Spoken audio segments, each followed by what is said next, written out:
پاکستان کی economic situation بالکل تباہ ہوتی جا رہی ہے۔ جیسا کہ میں نے آپ کو بتایا تھا کہ $19 بلین کے قریب 30 جون تک پاکستان کو لون ری پیمنٹ اور انٹرسٹ ری پیمنٹ میں چاہیے پاکستان کو۔ لیکن اگر آپ سے پوری ذمہ داری سے یہ کہہ دوں کہ کتنی بھی ہماری خواہش ہو، لیکن اگلی حکومت عوام کو ریلیف دینے کی کوشش بھی نہیں کرے گی۔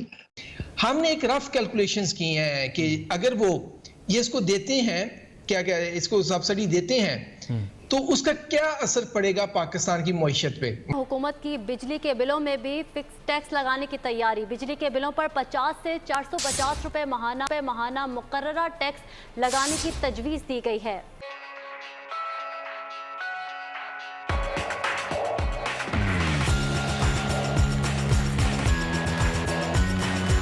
لیکن پاکستان کا حال خراب ہے، تو ان $19 بلین میں سے پاکستان کے بھکاریوں نے جا کے سعودیوں کے پاؤں پکڑے، تو انہوں نے کہا کہ ہماری 2 بلین کی لون ہم رول اوور کر رہے ہیں، آپ 2 سال بعد دے دینا۔ پھر یہ امارات کے پاس گئے، ان کے پاؤں پکڑے، تو امارات والے نے بھی کہا کہ چلو ٹھیک ہے، جاؤ بھکاریوں اگلے سال دے دینا۔ پھر اس کے بعد اب پاکستان کے پرائم منسٹر نے چائنا کے پرائم منسٹر سے ریکویسٹ کی ہے، اس کو لیٹر لکھا ہے کہ آپ کی بھی جو $2 بلین کی لون ہے وہ رول اوور کر دیں۔ اب چائنا نے ابھی تک جواب نہیں دیا۔ چائنا پاکستان کے دوغلے کردار سے بالکل ہی تنگ ہے، اور پاکستان کو اب چائنا پہچان گیا ہے، خاص طور پہ اس وقت جو پاکستان واپس امریکہ کی ٹوٹل غلامی میں چل رہا ہے، امریکہ کے ڈکٹیشن پہ چل رہا ہے، اس سے چائنا نے ابھی تک جواب نہیں دیا۔ لیکن ہو سکتا ہے کہ چائنا بھی رول اوور کر دے کہ بھائی تم ایسا کرو، لون ری پے کرو، اگلے دن نئی لون ہم تمہیں دے دیں گے۔ چائنا رول اوور نہیں کرتا، چائنا اس طرح کرتا ہے، اس لیے کہ چائنا کی جو لون ہوتی ہے اس پہ بھاری انٹرسٹ ہوتا ہے۔ سعودی اور امارات جو ہیں وہ انٹرسٹ فری ہوتا ہے، مفت میں دیتے ہیں کہ انٹرسٹ چلو نہیں لیں گے ہم۔ تو اس سچویشن میں پاکستان نے چائنا سے ریکویسٹ کی ہے۔ IMF نے نئی رپورٹ نکالی ہے، اور اس میں فچ ریٹنگ والوں نے نئی رپورٹ نکالی ہے کہ پاکستان کا اگلے کئی سالوں تک IMF سے چھٹکارا ہونا ممکن نہیں ہے۔ پاکستان کو ہر سال IMF سے قرضے لینے پڑیں گے، اور پاکستان کا IMF کا قرضہ بڑھتا ہی جائے گا، گھٹنے کا کوئی چانس نہیں۔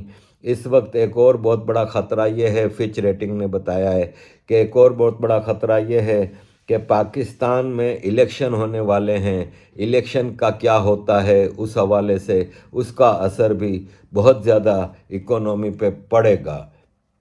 عزیز دوستوں، پاکستان کی اکانومی اس وقت انتہائی مشکل دور سے گزر رہی ہے، اور نظر یہی آ رہا ہے کہ پاکستان اس مشکل سے بچنے کا کوئی چانس نہیں ہے کہ پاکستان امیڈیٹلی کوئی اکانومک ریکوری ہو سکے۔ حالت جنگ ایک طرف چل رہی ہے، مختلف علاقوں میں پاکستان کے جنگ چل رہی ہے، پولیٹیکل اسٹیبلٹی ہے نہیں، امپورٹ بڑھتی جا رہی ہے، اور مطلب ڈیمانڈ بڑھتی جا رہی ہے امپورٹ کرنے کے لیے، ڈالر نہیں ہے، ایکسپورٹ گھٹتی جا رہی ہے، انٹرنیشنل انویسٹرز پاکستان آ نہیں رہے، پاکستانی جو پاکستان سے باہر رہتے ہیں وہ بھی پاکستان میں پیسے اب بھیجنے کم کر دیے ہیں۔ پہلے پاکستان کا فورن ریمیٹنس بہت زیادہ آتا تھا، لیکن اب کافی حد تک کم ہو گیا ہے۔ مثلا اگر ہم کہتے ہیں جناب 300 یونٹ میں ہم ایک بڑی لو پرائس لگاتے ہیں، بڑی لو پرائس، ہم کہتے ہیں جناب کہ فی یونٹ پرائس ہے 20 روپیز، جو کہ ہے نہیں، ہم کہتے ہیں 20 روپیز۔ اگر ہم 300 یونٹ دیں، ہم نے پوری کیلکولیشن یہ کی ہے، تو پر منتھ گورنمنٹ کو $54 بلین دینا پڑے گا، اور سال میں آلموسٹ 0.7 ٹریلین کی جو کہ ہے ان کو سبسڈی دینی پڑے گی۔ اب مجھے ایک چیز بتائیں، ایک طرف سرکولر ڈیٹ کا مسئلہ ہے، اور دوسری طرف آپ یہ دے پائیں گے؟ نہیں دے پائیں گے، آپ صرف بلف کرتے ہیں۔ جب بلف کرنے کا مطلب کیا ہوتا ہے؟ یہی ہمارا امپلیمنٹیشن میں پرابلم ہے۔ ہم کہتے ہیں ہمارے پاس انویسٹمنٹ آ گئی، MOU ہو گیا، سارا کچھ ہو گیا، ایٹ دی اینڈ ہم امپلیمنٹ نہیں کرتے، اور سی پیک آپ کو $28 بلین دے چکا ہے، اور مزید دینے کے لیے تیار ہے۔ ایک چیز، دوسرا، مڈل ایسٹ سے آئیں گی، ضرور آئیں گی، انویسٹمنٹ آئیں گی، مگر کیا وہ آپ کو فری منی آ رہی ہے؟ ان کے بھی وہی پرابلم ہے جو کہ چاہے سی پیک میں دیکھنے پڑے۔ اچھا، آپ جب وہ پروسیس ہی سی نہیں کر رہے، یعنی کہ جہاں کی انویسٹمنٹ کرنی, بزنس انوائرمنٹ نہیں پورا ٹھیک کر رہے, تو وہ کہاں انویسٹ کریں گے آپ کو؟ یہاں پر سستے بیچیں گے. آپ نے بات کی تھی نا, دیکھیں فوکس چینج ہو گیا ہے, اب انفراسٹرکچر اور راہداری سے فوکس ہٹ گیا, اب ہمارا فوکس 4 اور چیزوں کی طرف آ گیا ہے. مینلی میں آپ کو بتاتا چلوں, اس میں مجھے پتہ ہے, میں وہی بات مائنز اینڈ منرلز ہے, مطلب اب چینج ہو گیا ہے نا ایگرو, مطلب مگر اس کے لیے آپ نے انویسٹمنٹ کرنی ہے, تو کیا بزنس انوائرمنٹ آپ نے ٹھیک کر لیا ہے کہ جب انویسٹمنٹ آئے گی تو فٹافٹ ہو جائے گی؟ آپ نے انڈسٹریل یونٹ سیٹ اپ کرنے کے لیے وہ چیزیں ٹھیک کر لی ہیں؟ نہیں کی ہوئی. آپ نے اسپیشل اکنامک زون نہیں بنائے ہوئے, آپ کی کارپوریٹ ایگریکلچر پالیسی نہیں ہے, اور کہتے ہیں کہ کارپوریٹ ایگریکلچر پہ جانا ہے. اگلی حکومت بھی وہی کرنے جا رہی ہے. کیوں؟ اس کی وجہ یہ آپ نے اشارہ خود دے دیا. دیکھیے ابھی معاشی میں جو بحران ہے یہ کچھ بھی نہیں ہے, یہ تو ابھی معیشت کو اسٹیبل کر دیا گیا ہے, کیونکہ دنیا یہ چاہتی ہے, جو طاقتور طبقے ہیں باہر کے پاکستان کے, کہ پاکستان کو اس وقت تک کسی بڑے جھٹکے نہ دیا جائے جب تک اگلا قرضے کے لیے درخواست پیش نہ کر دی جائے.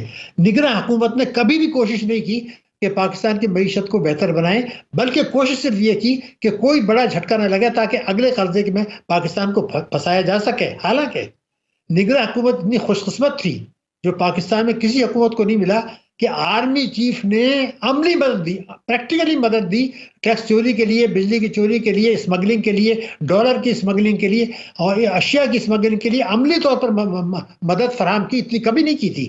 اس کے باوجود معیشت کو چیلنجز اور خطرات بڑھے ہیں, اور ان کی وہ کوششیں ناکام اس لیے ہو گئیں کہ نگراں حکومت نے جو اختیارات قانونی حاصل تھے ان کو استعمال نہیں کیا, کیونکہ اس سے ناجائز طبقوں کے مفادات پر زر پڑتی ہے. اب سب سے زیادہ جو آرمی نے زور لگایا تھا وہ یہ تھا کہ روپے کی قدر کو جو ہے وہ بہتر بنایا جائے, کیونکہ اسمگلنگ جو ہو رہی ہے وہ سب چیزوں کو روکا جائے. لیکن کیا ہمیں پتہ ہے کہ تمام تر دعووں کے باوجود آج بھی یہ 279 روپیز کا ڈالر ہے, جبکہ 12 جولائی 23 کو یہ 276 کا تھا. باقی بہت سے اشاریے تو خراب ہو گئے. تو میں یہ سمجھتا ہوں کہ ہماری خدا نخواستہ اللہ میری بات غلط ثابت کرے, مگر یہ کہ آگے چل کے مشکلات بھی اور چیلنجز معیشت. ڈاکٹر صاحب یہ بتائیے گا جیسے کہ آپ کہہ رہے ہیں آنے والی حکومت کے لیے بڑا مشکل ہوگا عوام کو ریلیف دینا, تو یہ جو الیکشن سے پہلے اتنے بڑے بڑے دعوے کر رہے ہیں, 300 یونٹ فری دیں گے, اس کے ساتھ ساتھ 30 لاکھ 50 لاکھ گھر بنا کے دیں گے, فری لیپ ٹاپس دیں گے, تو یہ سب کہاں سے دیں گے؟ دیکھیے میں آپ کی خدمت میں جو عوام سن رہے ہیں 2 باتیں بتا دوں. پہلے وہ یہ کہتے ہیں کہ ہر بچہ اسکول جائے گا, اور یہ تو وہ کیا کہتے ہیں, آئین میں لکھا ہوا ہے 25 سے کہ مفت اور لازمی تعلیم دینا حکومت کی ذمہ داری ہے, لیکن کسی بھی حکومت نے اس کو پورا نہیں کیا, نہ کوشش کی. آج میں فگر دینا چاہتا ہوں, 26 ملین بچے اسکول نہیں جا رہے, 2 کروڑ 60 لاکھ, لیکن جو جا رہے ہیں ان کی تعداد اس سے کم ہے. اس کا مطلب یہ ہے کہ اگر آپ کو ان کو اسکول بھیجنا ہے تو جتنے ٹیچر آج ہیں اس سے پرائمری کی بات کر رہا ہوں, دگنے تو کرنے پڑیں گے, وہ ہوں گے تقریباً 5 لاکھ. اسی طرح اسکول ہے 2,75,000, ان کو یا آپ دگنے کریں یا ڈبل شفٹ کریں, تو اس کے لیے بجٹ نہیں ہے. تو جب آپ یہ وعدہ, یعنی آپ کے اس اندھے کو بھی نظر آ رہا ہے کہ یہ وعدہ پورا نہیں کر سکیں, لیکن کہہ رہے ہیں.